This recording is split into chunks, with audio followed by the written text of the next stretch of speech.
माँ भारती के चरणों में नमन। जय श्री राम। जय श्री राम।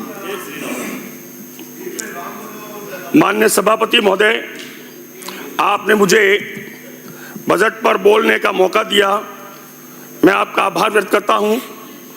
मैं उस बीकानेर की जनता का आभार व्यक्त करता हूं जिन्होंने मुझे अच्छे वोटों से जीता कर और इस सदन में भेजा है, और जिसका नेतृत्व जो कर रहे हैं हमारे यशस्वी मुख्यमंत्री भजन लाल जी, मैं उनका भी आभार व्यक्त करता हूं कि वो उन्होंने ऐसा काम किया है कि हम नई चेतना की धारा, हम अंधियारे में उजियारा, हम उस बयार के झोंके हैं जो हर ले जग का दुख सारा।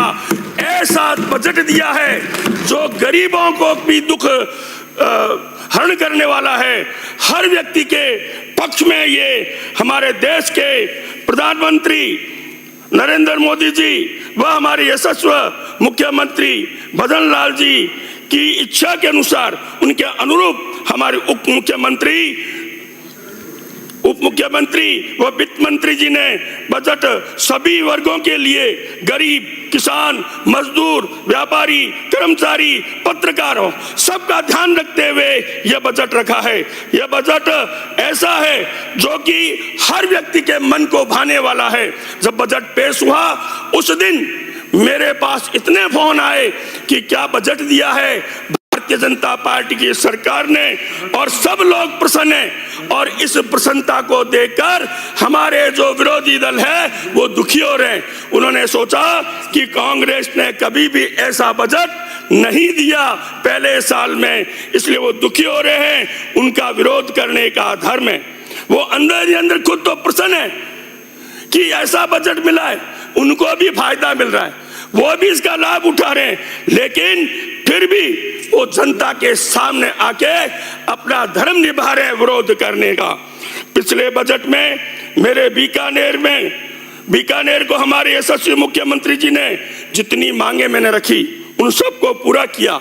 मेरे बीकानेर को विकास प्राधिकरण बनाया गया, और मुझे बड़ा दुख होता है कि एक बड़ा नेता कांग्रेस का पूर्व अध्यक्ष कई बार कैबिनेट मंत्री रहे हुए और मेरे प्रतिद्वंदी, उन्होंने एक फेसबुक पर वीडियो वायरल किया कि इस विकास प्राधिकरण से बीकानेर को नुकसान होने वाला है। ऐसी उनकी मानसिकता जो कांग्रेस की मानसिकता को दर्शाते हैं। इस बजट में हमारे मुख्यमंत्री जी भजन लाल जी, उप मुख्यमंत्री दिया कुमारी जी ने व ऊर्जा मंत्री हीरा लाल जी नागर ने बीकानेर का ध्यान रखते हुए 132 केवी GSS की भी घोषणा की है। मेरी जानकारी में है कि यहाँ तक इधर घोषणा हुई है, उधर जिलाधीश के पास पत्र भी पहुंच गया जमीन के लिए। तो मैं धन्यवाद देता हूं सरकार को कि जो घोषणा करते हैं उसको तुरंत लागू करने का प्रयास करने वाली कोई सरकार है तो भारतीय जनता पार्टी की सरकार है, कोई मुख्यमंत्री है तो भजन लाल जी है, जो हर दृष्टि से विकास की ओर ध्यान दे रहे हैं। जब ये घोषणा हुई तो इनके जो बड़े नेता मेरे प्रतिद्वंदी है, उन्होंने एक अखबार की कटिंग वायरल की कि हमने इस घोषणा को पहले ही कर दिया था, और उसमें लिखा था कि 2021 तक ये पूरा कर देंगे। और उन्होंने ये भी कहा हमने बजट भी दे दिया, उसमें ये भी लिखा हुआ था। लेकिन 2021 तक जहां वो घोषणा की मुरलीधर व्यास नगर में, वहां 1 इंच भी जमीन नहीं है, और वहां घोषणा कर दी। आज तक वहां कोई जमीन नहीं हुई, और ये कह रहे हमने बजट दे दिया। तो मैं इनसे पूछना चाहता हूं बजट कहां गया? ऐसा लगता है उसमें कोई घोटाला हो गया है, क्योंकि कांग्रेस की सरकार जो है एक घोटालों की सरकार, सब जानते हैं, पूरी जनता जानती है कि ये एक घोटालों की सरकार है। मेरे क्षेत्र में एक सैटेलाइट अस्पताल जिसको 2007 में हमारी पूर्व मुख्यमंत्री वसुंधरा जी ने जिला अस्पताल की घोषणा की। उसके बाद कांग्रेस सरकार आई, उन्होंने उसकी स्थिति यह कर दी कि पिछले 2023 तक वहां पार्टी और रुई भी नहीं मिलती थी। लेकिन मैं मेरे मुख्यमंत्री जी और वित्त मंत्री जी और मेरे चिकित्सा मंत्री जी का आभार व्यक्त करता हूं कि जैसे ये सरकार आई वहां सोनोग्राफी होना शुरू हो गया, डिजिटल एक्सरे मशीन लग गई, एक्सरे होना शुरू हो गया, कई प्रकार की जांचें शुरू हो गई, गायनिक के ऑपरेशन शुरू हो गए और डिलीवरियां भी शुरू हो गई। ऐसे हमारे मुख्यमंत्री जी ने हमें बजट दिया जो जिला अस्पताल का आज स्वरूप ले रही है। मैं उनका आभार व्यक्त करता हूं। बीकानेर की जनता का स्वास्थ्य का ध्यान रखा है हमारी सरकार ने और कई ऐसे स्वास्थ्य केंद्र जिनका उन्नयन भी किया है।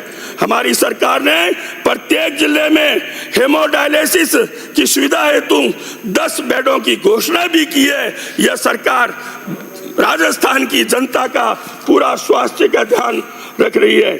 जल की दृष्टि से अगर देखा जाए तो पिछले वर्ष हमें यानी प्रत्येक जिले को 5 ट्यूबवेल दिए और 10 हैंडपंप दिए, लेकिन मेरी मंत्री जी से और सरकार से मांगे कि हमारा जो शहरी क्षेत्र है वह हैंडपंप नहीं लग सकता, इसलिए हमें उनकी जगह टंकियां दी जाए पानी की। यही मेरी उनसे मांग है। मैं ये भी बताना चाहता हूं कि पिछली सरकार ने बीकानेर में कुछ ऐसी टंकियों की भी घोषणा की, लेकिन उनकी जमीन नहीं हुई। सरकार चली गई, लेकिन जैसे ही हमारी सरकार आई हमने उनको जमीन भी दिलाने का प्रयास किया और वहां आज अभी इसी सरकार में वहां काम भी शुरू हुआ है और टंकियां भी बननी शुरू हुई है। इन्होंने केवल घोषणाएं की, कभी कोई जनता के लिए काम नहीं किया। घोषणा करते और पता नहीं बजट भी लाते, कहां गायब हो जाता, ये भी इनका रहा है। मैं मेरी इस सरकार का, कन्हैयालाल जी का, मुख्यमंत्री जी का और वित्त मंत्री का आभार व्यक्त करता हूं कि इन्होंने 5 करोड़ रुपए ऐसे क्षेत्र के लिए दिए तो कर्मीसर, सुजानदेसर और जैमनापी रोड जहां केवल मजदूर रहते हैं, उन मजदूरों का ध्यान रखते हुए 5 करोड़ रुपए दिए, जिसमें वहां टंकियां भी बनेगी और पाइपलाइन भी होगी। तो इसलिए मैं इनका आभार करता हूं कि इन्होंने उस मजदूरों के क्षेत्र का भी पूरा ध्यान रखा है। मैं इनका आभार इसलिए व्यक्त करता हूं कि JJM शहरों में भी आपने बजट दिया है और सड़कों की दृष्टि से देखा जाए तो मेरे इस क्षेत्र में पूरी सड़कें टूटी हुई।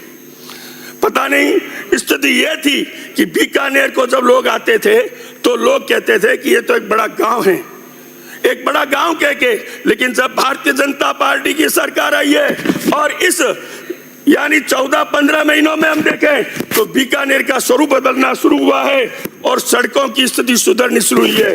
10 करोड़ रुपए पहले में दिए और 10 करोड़ और यानी 15 करोड़ और दिए और उन सड़कों की स्थिति देखते हुए, क्योंकि बीकानेर के शहर की सारी सड़कें टूटी पड़ी है, तो मैं मांग करता हूं कि मुझे शहर के लिए, पश्चिम विधानसभा के लिए 5 करोड़ रुपए और दिए जाए तो जनता की जो स्थिति खराब है वो सही हो जाए। मंदिरों के लिए भी हमारी सरकार ने पूरा ध्यान दिया है। आज तक जितने भी देवस्थान विभाग के मंदिर हैं सारे जर्जर अवस्था में हैं। ऐसे बड़े मंदिर जहां हजारों लोग हमेशा दर्शन करने जाते हैं, उन मंदिरों की स्थिति भी खराब है, लेकिन हमारी सरकार ने पूरा ध्यान रखा मंदिरों के लिए और उसके लिए भी बजट दिया है। और तो और देखा जाए, पिछली बार मैंने पर्ची के माध्यम से एक मांग रखी थी कि हमारे पुजारियों का वेतन बढ़ाया जाए, भोग बढ़ाया जाए, और सरकार ने वो मांग को मानते हुए और पुजारियों का वेतन भी बढ़ाया है और भोग की राशि भी बढ़ाई है। मेरा एक और निवेदन है, वहां जो चौकीदार है उनको केवल महीने के 3,000 रुपए मिल रहे हैं, उनके भी 5,000 रुपए हो जाए तो अच्छा हो जाए, उनके लिए भी मैं मांग करता हूं।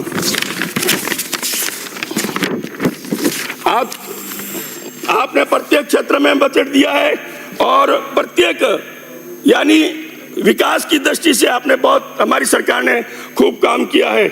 इस प्रकार बीकानेर को अच्छा बजट दिया है, लेकिन मेरी मांग है कि बीकानेर में एक मिनी सचिवालय हो जाए, क्योंकि बीकानेर क्षेत्र बड़ा है, तो मिनी सचिवालय और पुलिस कमिश्नरेट दिया जावे जिससे जनता को और सुविधा मिल सके। बीकानेर में कृषि विश्वविद्यालय है और वहां पर कृषि इंजीनियर के लिए सारे तामझाम है, लेकिन केवल कृषि इंजीनियरिंग कॉलेज अगर वहां खुल जाए तो किसानों की भी बहुत सुविधा होगी। जनसंख्या को देखते हुए बीकानेर शहर में 2 कार्यालय उपखंड होने चाहिए, 2 कार्यालय तहसील के होना चाहिए। इसलिए मेरी मांग है कि एक उपखंड अधिकारी व एक तहसीलदार की और स्वीकृति दी जाए, जिससे कि बीकानेर का और विकास हो और किसानों को भी उसमें यानी पूरी सुविधा मिले, हर व्यक्ति को सुविधा मिले। आपने मुझे बजट पर बोलने का मौका दिया है, इसलिए मैं पुनः आपका आभार व्यक्त करता हूं। भारत माता की जय। जय श्री राम। डॉक्टर रितु भाणावत।